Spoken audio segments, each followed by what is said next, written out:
All right. So we're on with Becky. And Becky, how about you just introduce yourself, where you are from, what you're doing, and then we'll start talking a little shop. Awesome. Yeah, I am Becky Schnekser, and I teach pre-K through 5 science in Virginia Beach, Virginia. So I'm here to just explain or just take you on a journey with all of the things that I do and with makerspaces and design thinking. So super excited to share with you guys. Cool. Cool. Well, like we were talking earlier, and just it's summer and it's just hangout time. And I just feel like sometimes we get in these little worlds of our own because we own our own little classroom, and then we never get to like hang out with each other. And so this is just so fun to be able to just talk shop, and then share it with other people, and hopefully it's helpful to them. And as we go, so some of the questions that I've been getting on Year in the Making have been just starting a makerspace. So and storage and integration are kind of the big ones. Low tech making. So any of those topics, I'd love to hear from you. Or maybe the best way to start would just be like with starting. Like, what are some of your tips or tricks for people that are just getting going? Yeah. So first thing, just do it. Yeah. You have to, I feel like you get dated when makerspace design thinking, it's at first. It's super, you just have to figure out, what's your goal? Do you want to be super focused on one topic, or do you want to make it just kind of a creative space? And so once you find out what your main goal is, or what your school's goal in a makerspace area is going to be, then you can start to even think about the materials you need. So at my school, I wanted it to be any sort of creative thing, just a maker place where any teacher, regardless of what you're teaching, you can go in and you can just allow your students to create. And so the makerspace at my school has everything from just glue and paper to soldering irons. We have little bits, and we also have sewing machines. So it's basically just anything you could possibly want to make stuff is in there. So it gives teachers the freedom to do what they want. Yeah. You also kind of have to decide, do you want this completely tied to your curriculum, or do you want it to be open? And so our space too, it's a combination of both. I like to tie it into the curriculum because I think that makes it a lot more acceptable to administrators and to being able to justify it. So your focus and find out what you want to do.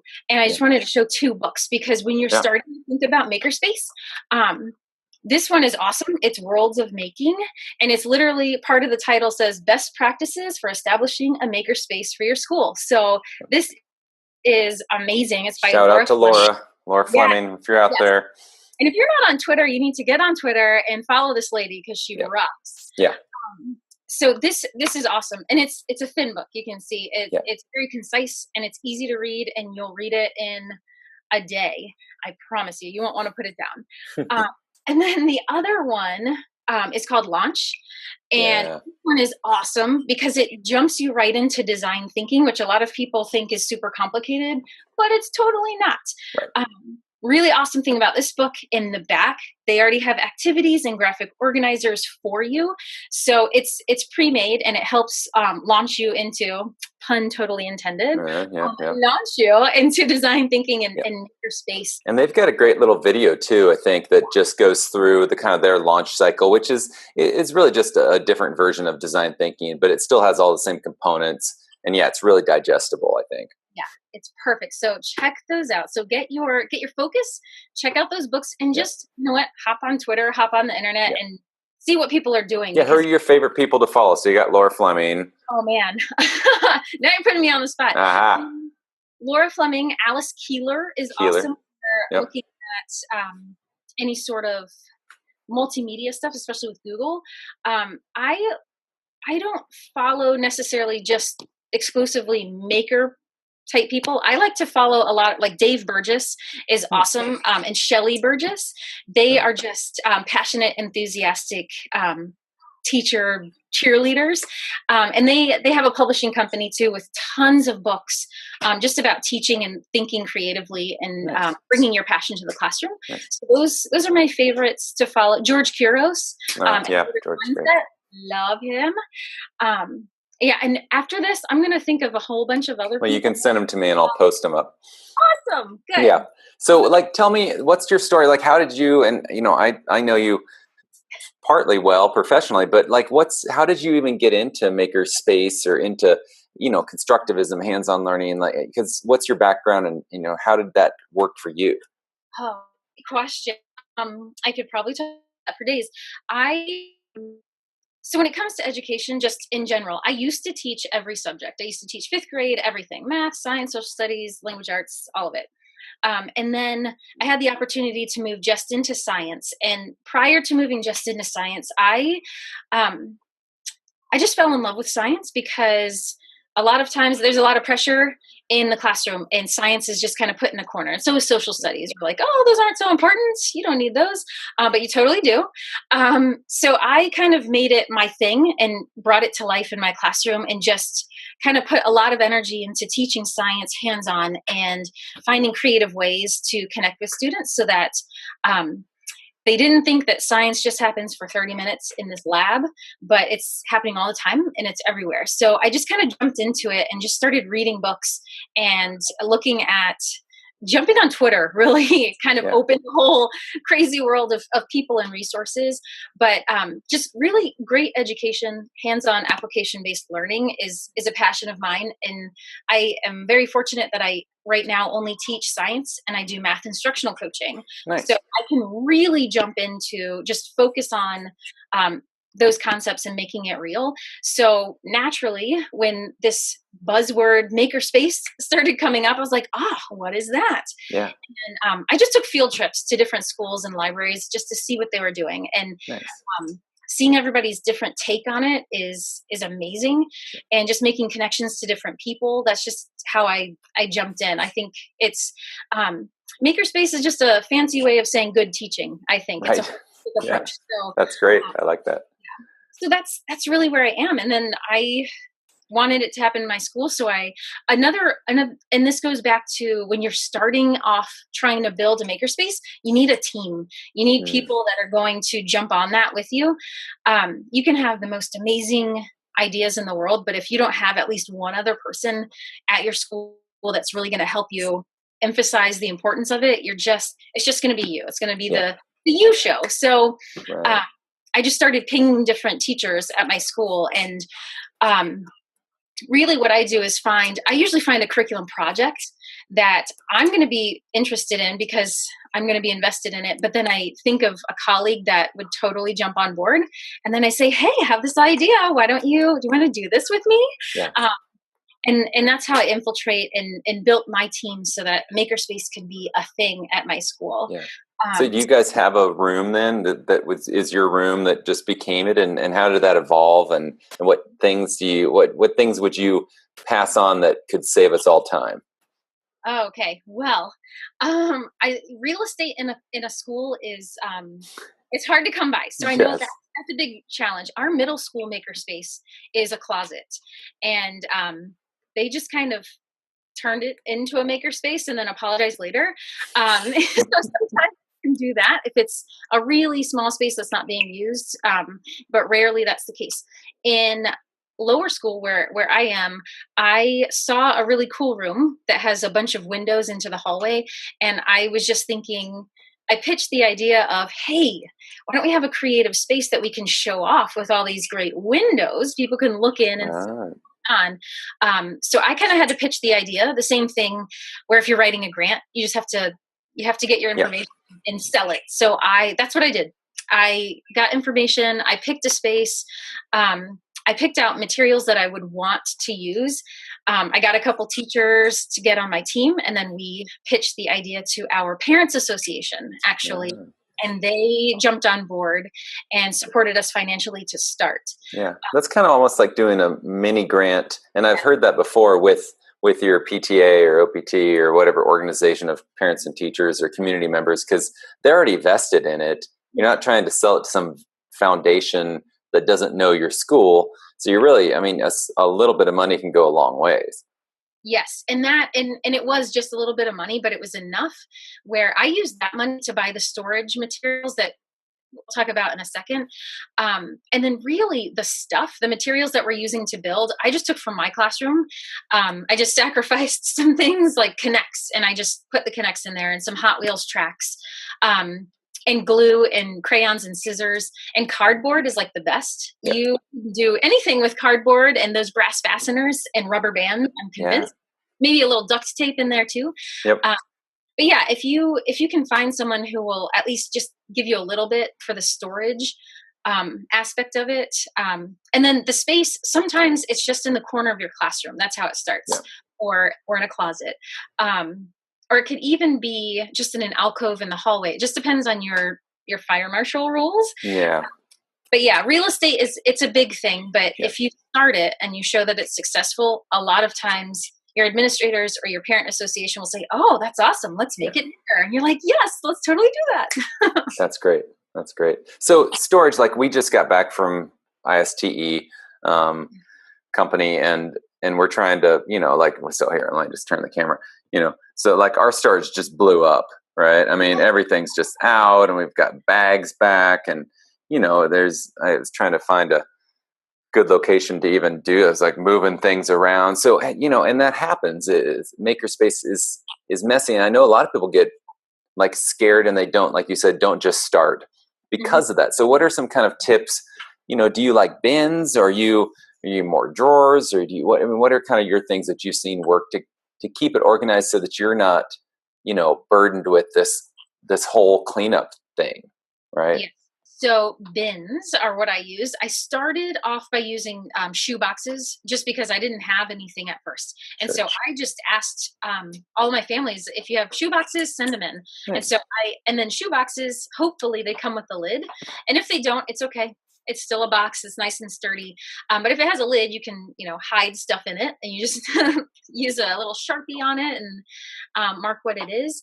But once we got a little bit of funding, I just went ahead and got like those, the clear plastic containers with lids. And I like the locky ones, because if you drop it, that locks closed. They're a little bit more expensive, but it's totally worth it. Yeah. But I just a ton of store me doesn't look like a huge mess, but you also want a bunch of empty ones to store projects in progress. So I went crazy. I wish I knew off the top of my head how many I have, and I should really just get a picture of the storage. Yeah. There's quite a bit of them, and I still use shoe boxes if I need to, or if I have a class order of something. I have a bunch of Dash and Dot robots, and those boxes are super cool. I keep the robots out because they're fine. And then the boxes look cool and they're very sturdy. So I like to use those too. Great. And a label maker is fun. So if you have a label maker, it's nice to label everything that way too. Have you done like consumables in one area and like, craft sticks and glue and tape, or like, have you sorted it into any specific way so kids know, or is it more just like it just goes on the shelves? I'm a sorter, so everything is sorted. So consumables are all in one area, and that's where the label maker, I label the heck out of everything. Yeah. And so all the electronics, like I have little bits, and I have Arduino kits kind of in one area, and that's the electronics section. And then we even have whiteboards that we use, and so that's in one section. We have a bunch of random things like CDs. People don't use CDs anymore. Right. They just bring them to me, and then we use it for all kinds of things. Sometimes we're crafty with those, or we make garden signs out of them, or we label sections with them because it looks cool. But it is sorted into different sections. And then we also have it color-coded red, green, and yellow. So anything with a green dot on it, any student can get at any time. So those are safe materials. But soldering irons, we store a little bit higher, and then there's a red dot because you can't use it unless a teacher's there. And then yellow is you have to ask permission. So green is free for everyone. Yellow is ask the teacher before you grab it. And then red is you can't use this unless the teacher's with you. So that was something that I picked up from a makerspace in Richmond, Virginia, which I thought it was genius. It's the easiest thing, and it keeps the right kids with the right materials. That's great. Yeah, I like that. I've heard of it as colored, like here in Colorado, Building 61. I'm going to be talking to them later, but they have a color coding system, and so I'll have that on. But I think it's they do primary colors, and then because their community members come in and they go, well, I want to do some sewing textile projects. Well, those are yellow, but I want to do some, or maybe they're red. Yeah, I think red's electronics. Anyway, and then they want to do some textiles, and that's blue. And then all of a sudden they say, oh, I've got electronics red, and I want to do a textile / electronics thing. That's a purple. Yeah. So they start kind of moving in these different areas based on color of things. So, interesting. But I love just for teacher use to not have to go and have to ask all the time, right? Because that's kind of the bottleneck, is you become the bottleneck for what kids can do. Do you get it out beforehand for a project? Yes. If there's something I'm planning to do, like we're going to do blinky badges for soldering, I will get that out ahead of time and it's all set up and ready to go. Sometimes I just bring them in and I say, I might set up stations of just different things. This is jewelry making section. This is make a game section. Or whatever. This is the coding area. So sometimes I do set it up ahead of time. And then sometimes we just go in and I let them have free reign over, they have to tell me their idea. This is what I want to do. And then off they go and they can use whatever materials they want. And again, that goes back to, you just have to figure out what the purpose of your makerspace is going to be. Some schools you have to have a reason that you're in there. Some schools it might just be a creative time, like Genius Hour. You might bring them in there and they just kind of go and do what they want to do for Genius Hour. Yeah, that's great. Now, is your space more of like a program, specials, or is it a drop-in, or how's it work? Great question. To schedule the space, we just have a big calendar and you sign up for slots, kind of like you do appointments. So it's just an unmanned space, and you can go in there. And sometimes teachers will look at my personal teaching schedule and they'll say, hey, we want to do this, but can you come too? And they'll put an appointment there. I think it's awesome if you can have someone who's in charge and manning it all the time. And then it's sort of like a special area. You can come in almost like a class. We just don't have the manpower for that right now. So ours is completely on their own. But I did, when I first made the space, I do have by the door some file folders of grab and go activities. And so teachers, if they're not comfortable using it yet, they can just walk in and I have those they're highlighted and it says grab and go, or I forget what color I put on there for ones that you might need to order stuff ahead of time, or bring balloons with you for a balloon astronaut activity. But that's another idea too, to get other teachers comfortable with using it. If you have something prepared, here are the ideas. You can just. And what do those look like? Like, tell me that. That's really cool. So you've got these file folders on the door, and then and they just grab one. They say, "Oh, does it like by science or English or history kind of integration, or is it just like how do they figure out what they want to do?" The ones that are ready made are just design challenges that I just made up, honestly. Cool. So I was looking around the room when we first set it up and I was like, oh, they could use this material to make such and such. So one of them is, there's a bunch of cardboard boxes in a closet, and we have bean bags that are numbered 1 through 10. And so the grab and go activity is make a game out of cardboard and the bean bags. And so they have to come up with the rules for it and all of that. So I tell the teacher, it's basically a lesson plan in a manila folder. And so they folder and it says, this is what you need. These are suggestions to make it small group or whole class or individual things. So that's another way to get people comfortable with it. Yeah, that's great. Yeah. So what are some other kind of, speaking on integration, what are some other ways that you've seen people look at the calendar and they go, okay, hey, I want to collaborate, and you're kind of building your team as you're there, and you've got these, you're empowering teachers just to be able to grab something and do it even if they don't feel comfortable. What are some other ways that you've seen really work with that, and where has that kind of integrated into other classes? I mean, obviously science. Yeah, science is so easy. It's just the natural part. I have attacked teachers, not in a negative way. Right, yeah, okay. I won't soundbite you on that. No. I've just been attacking teachers. I have sabotaged. I've snuck up on teachers by when they have to do things like a how-to paper, I'll bring the kids to the makerspace and I'll say, what are you going to make today? And so they decide, well, I'm going to make a necklace. Awesome. That's great. So then I just let them do that. Just make your necklace. And then we reflect about it at the end. And I say, you know what did you need to make your necklace? How did you do it? Did anything go wrong? Did you have to change your idea of what you were going to make based on your materials? And then they slowly start writing sentences, and then we morph it into a paragraph. So now all of a sudden, with their regular teacher, they've got a how-to paper, how to make a bracelet. Oh, I like that. Yeah, so it's super easy. That how-to sort of things, I think, are super easy to integrate into a makerspace, and then it gets the kids making something that they want. So then they have free choice and they have voice in what they're doing. And then you sneak in that language arts connection, and you say, "Oh, why don't you tell me how you did that?" Or they could jump on Flipgrid and just give a tutorial about it. Yeah. So those that's interesting. Have you ever heard of agency by design, Harvard Zero Project with the parts, purposes, complexities?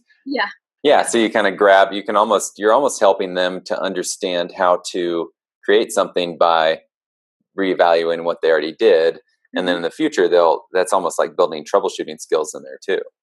Yeah, and the same thing with we have a whole set of little bits, and I'll do the same thing. I'll say, hey, you know what?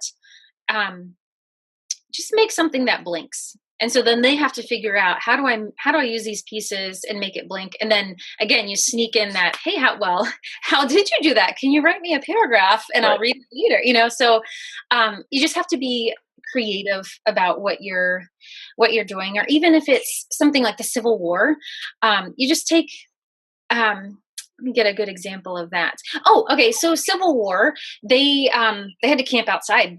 And so how would you make a structure that could fit? And then you just throw out a number, 4 of you guys inside of it.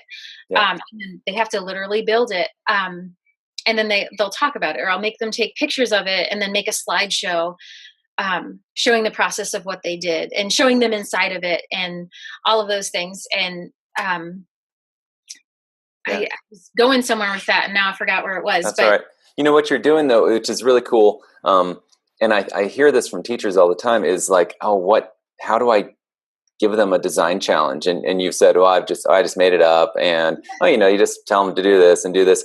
And I think people think it's a lot harder than it is, but like the more open-ended, the better for the kid, and because it makes something that blinks compared to, I need you to make something that blinks that will. I think teachers start thinking like they have to do 10 different things in it, when really the simplest challenges are the most open-ended, which allow the most creativity, right?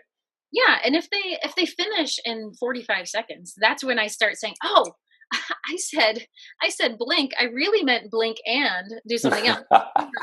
And they like that. And they're like, "Oh, you did? Okay, I'll do that." They're like, "You did it?" I'm like, "Well, I meant to." So, well, I meant to. That's great. Now. That's great.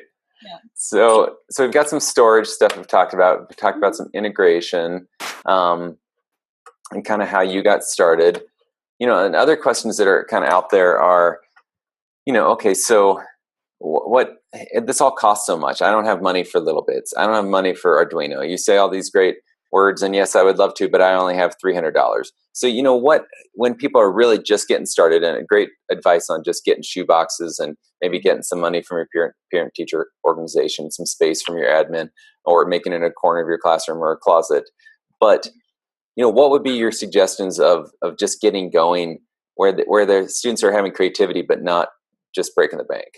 Yeah. So the easiest things, I think you could make anything if you have duct tape, which you probably have. Well, if you don't have it in your classroom, masking tape is fine. But duct tape, rubber bands, cardboard, glue, and scissors, you can make so many different things. And then toilet paper rolls or paper towel rolls, those sorts of things that are just super easy and they're laying around the house. If you just ask for those to come in, there are so many things you can make with just that. And it's super fun. So, and brass fasteners are super easy to make things move. So connecting cardboard becomes super easy. You can make these things that move around. Or one thing that I really like having the students to do now that alternative classroom furniture is like a thing, Mm-hmm. and standing desks, and we have sitting desks, and we have chairs that move around. If you challenge them with that and you say, you know what, you want a standing desk? I want you to build one. And then all of a sudden, all that cardboard and your brass fasteners and your scissors, they will make the most intricate setups on top of their desk, and sturdy. And Yeah. they all of these things like, oh, well, if I'm building it, I'm going to have a place for my all my erasers and my slot bracelet and my iPhone and my, all their, what they bring to school, their Totally. slime. Need a slime compartment because everybody's making slime now. Right. Right. Yeah.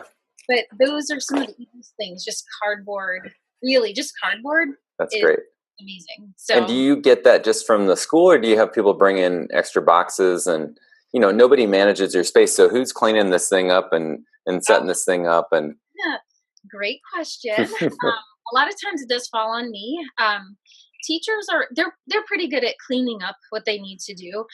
There's a closet where I just kind of shove cardboard boxes or whatever consumable like that.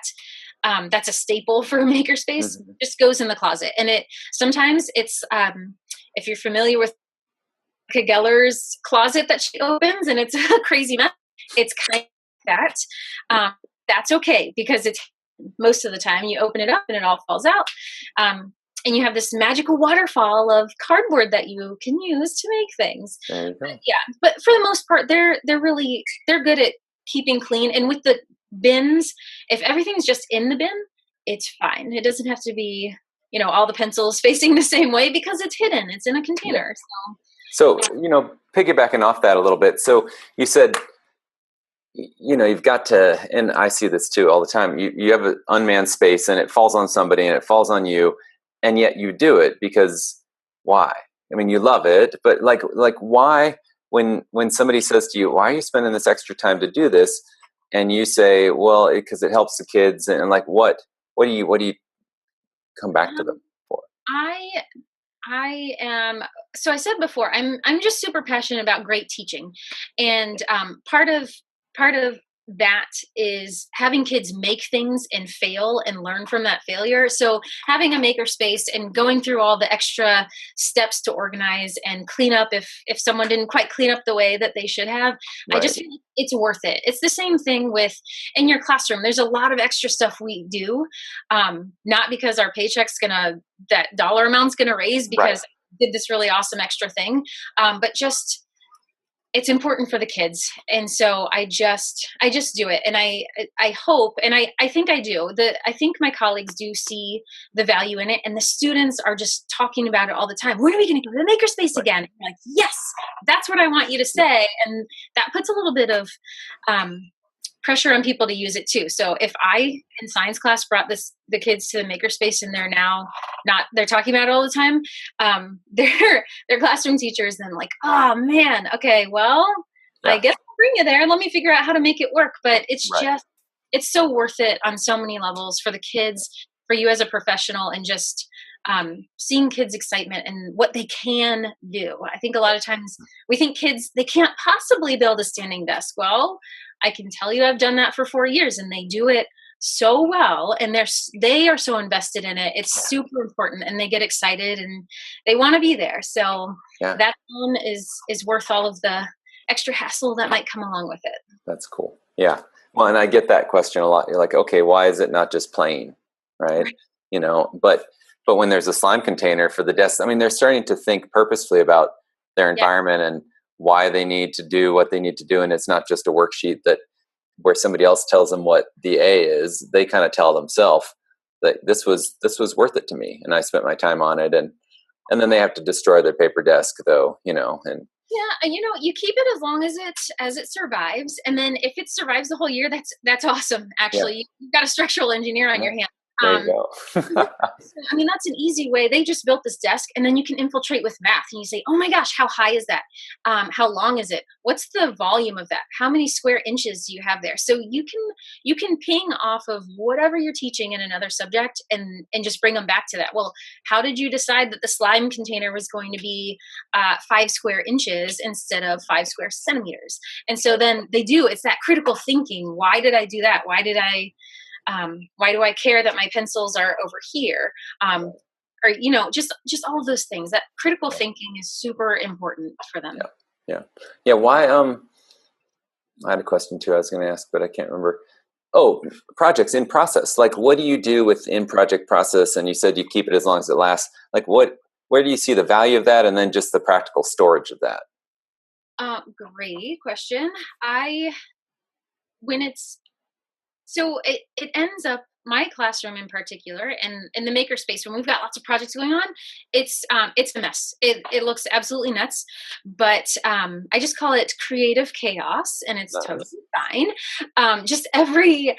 I try to keep them within certain spaces. Like, if we're, whatever project it is, it has to fit in this storage container, and so I can control the size of different things.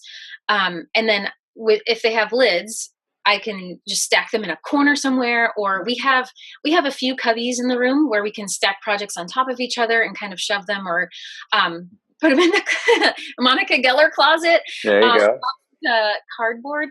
But you just have to give yourself permission to not be completely organized, and know that mess is worth it, because it is. And just wherever you can shove stuff, you just kind of shove it. Yeah. That's what I do. But you try to, in your mind, when you're making a project, you're not saying, let's make a 3x3, marble run, because you just have, maybe that bit you before, or it has me, and so, I just try to keep smaller projects, and necessarily, or bigger isn't necessarily better for learning, right? You can get the same type of learning. Yes. So, Yeah. yeah. Great. Well, I think we're going to wrap it up here, but what are some last things you'd want to do, or just share or talk about, that would be great tips for people starting out or in the classroom, and you're in elementary, science education, if we hadn't said it before. So yeah. I think I would just like to close in saying, if you just keep going, keep trying, and reach out. I love to connect with people. And again, I'm going to plug that Twitter. If you just jump on Twitter, and if you're just following Mark and I, we'll connect you with whoever you need to be connected with. But just try it. And if you ever have questions, just ask questions. I can, if anyone wants to see my actual space, I can get pictures, and I can do a little video if you want to see all of those things. But just keep going. The fact that you're watching this little video means that you're on the verge of trying something new, and I think that's awesome. So just keep going, and keep trying, and reach out, because I'd love to help you. Right. Cool. Well, thank you. Thanks for visiting from the West Coast, and enjoy your jungle experiences too. Yes. So I'm going to turn off the recording, and then we'll talk a little bit more afterwards. All right.